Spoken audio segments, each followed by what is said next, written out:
In this lesson, we're going to take a look at some of the reforms or changes that were made, social changes in the early to mid 1800s.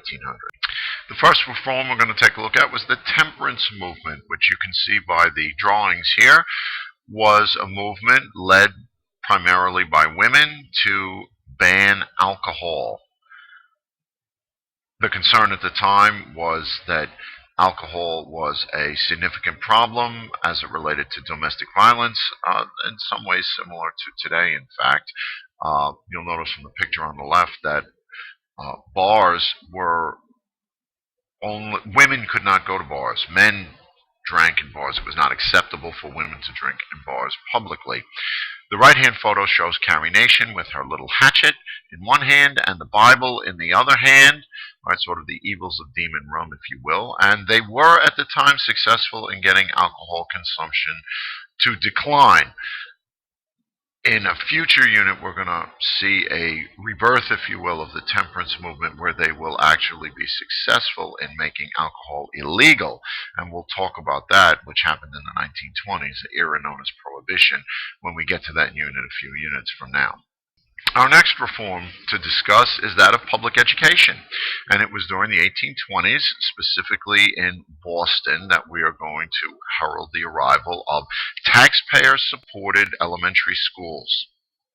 And you can see by the photo on the left, it looks something akin to the way schools kind of look today. We have to credit Horace Mann with the idea of creating grade levels and established coursework for each grade, and it's only a short step from elementary schools to high schools. But in the 1820s, we're going to look at the beginning of compulsory or required public education.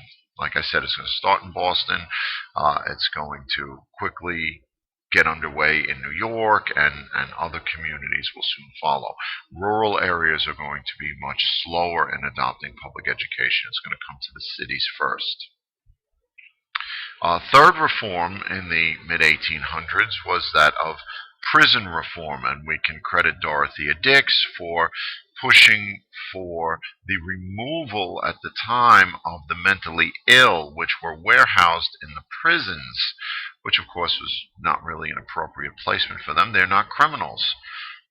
So she championed the development of facilities or mental hospitals, if you will, for those people that were mentally ill that could not function in society.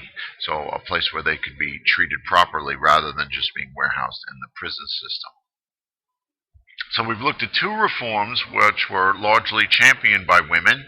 You had a situation here where women were looking to bring attention to issues of concern in the mid-1800s, so it stands to reason that they're going to bring their own plight to air their own concerns regarding themselves and wanting legal equality, specifically, of course, the right to vote. The first women's rights movement is going to take place in upstate New York in a place called Seneca Falls.